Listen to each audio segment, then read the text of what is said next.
Night கனியக்காக்கும் சாண்ட்ராக்கும் ஒரு சண்டை நடந்துட்டு இருந்துச்சு. சண்டை நடக்கும்போது அது ரொம்ப நேரமாக போயிட்டுருக்குன்னு சொல்லிட்டு திவ்யாலாம் வந்து சமைக்கிறதுக்காக திவ்யாவும் ஆதிரையும் கிச்சன் பக்கம் போனாங்க. போனோடனே என்னாச்சு அப்படின்னா, அங்கே ஏதோ கை சுட்டுருச்சு போல இருக்குது திவ்யாவுக்கு அந்த ரிஃப்ளெக்ஸ் இருக்குது. எப்போவுமே அவங்க கத்துவாங்க, நிறைய பேர் பார்த்துருப்பீங்க லைவில். அதே மாதிரி நேற்று பயங்கரமாக கத்திட்டாங்க.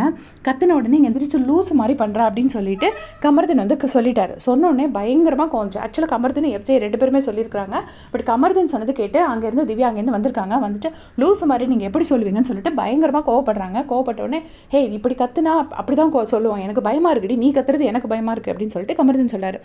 உனக்கு பயமாக இருக்கு, நீ போ, எனக்கு சுட்டுருச்சு, நான் வேணும் அது வேணும்னு நான் கத்தலை, எனக்கு சுட்டதுனால நான் கத்தினேன் அப்படின்னு சொல்லிட்டு அவங்க சொல்கிறாங்க. அதுக்கு உடனே கமர்தன் அதே மாதிரி திடீர்னு இப்படி இந்த டிஸ்கஷன் போயிட்டு இருக்கும்போது பயங்கரமாக கத்துறாரு. ஒரு வாட்டி கத்திட்டு இப்போ பயமாக இருக்குல்ல, இப்படி தான் நீ எப்பவும் கத்துற அப்படின்னு சொல்லிட்டு சொல்கிறாங்க. அந்த டைமில் பார்வதி வந்துட்டு இல்லை வேண்டாம் நீ வார்த்தை எதுவும் விட்டுறாது அப்படின்னு சொல்லிட்டு சமாதானப்படுத்தி கூப்பிடுறாங்க. திவ்யா வந்துட்டு பயங்கரமாக கோவப்பட்டுட்டு அவங்க ரிட்டன் போகிறாங்க. ஆதிரை வந்து திவ்யாவுக்கு சப்போர்ட் பண்ணி பேசுகிறாங்க. அது அவளுக்கு இயற்கையிலே அவளுக்கு பயமாக இருக்குது, அதனால அவள் கத்துறா, அது எதுக்கு நீங்கள் லூசுன்னெலாம் சொல்கிறீங்க அப்படின்னு. ஏன்னா ஆல்ரெடி இவங்க 2 பேருக்கும் ஒத்து வராது.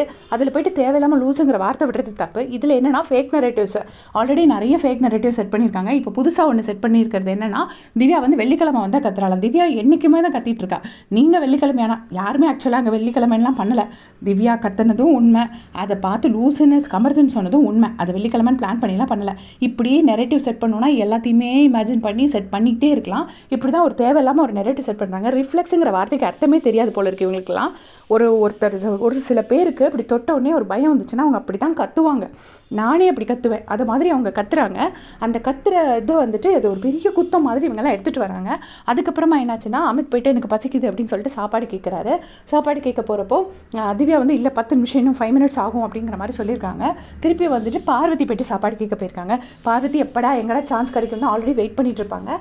சாப்பாடு கேட்கறதுக்கு போயிருக்காங்க. அப்போ திவ்யா என்ன பண்ணியிருக்காங்கன்னா, கோவமாக ஆதிரை கிட்டேயும் அரோரா கிட்டேயும் சாப்பாடு போடுங்க அப்படின்னு சொல்லியிருக்காங்க.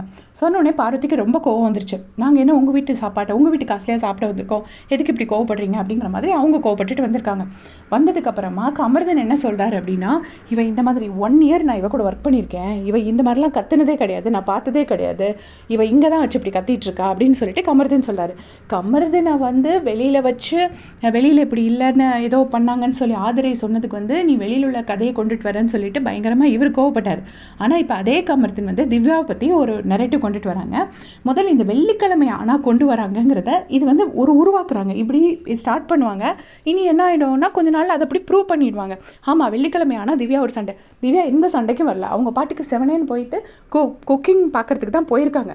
அந்த இடத்துல போய் லூசுன்னு சொன்னது கமர்தன். லாஸ்ட் வீக்கே விஜய் சேதுபதி சார் சொல்லிட்டார், உங்கள் ஃப்ரெண்ட் இல்லை, ஒரு 2 பேருக்கும் சுத்தமாக ஒத்து வரலன்னு ஆயாச்சுன்னா எந்த வார்த்தை சொன்னாலும் அது தப்பு தான். அப்போது வந்து லூசுன்னு சொன்னால் அது வந்து சத்தியமாக சண்டை வரதான் செய்யும். சரி ஓகே நீங்கள் லூசுன்னு சொன்னீங்க, அவங்க சண்டை போட்டாங்க, அது அத்தோடி முடிஞ்சு போச்சு. அதை வச்சுட்டு இவ வெளியில் வந்து இந்த மாதிரிலாம் பண்ணது கிடையாது, அப்படி இவ வந்து நான் கூட ஒர்க் பண்ண வரைக்கும் இவ அப்படிலாம் பண்ணதே கிடையாதுன்னு சொல்லிட்டு கமர்தன் சொல்கிறாரு. அதுக்கு வந்துட்டு ஆனால் ஆதிரி அவங்க கூட ஒர்க் பண்ணியிருக்க தானே செய்கிறாங்க. ஆதிரி அந்த மாதிரி எதுவுமே சொல்லலை. ஆதிரி என்ன சொல்கிறாங்கன்னா, அவளுக்கு உண்மையிலே பயமாக இருக்குடா, அதனால தான் கத்துறா அப்படின்னு சொல்கிறாங்க.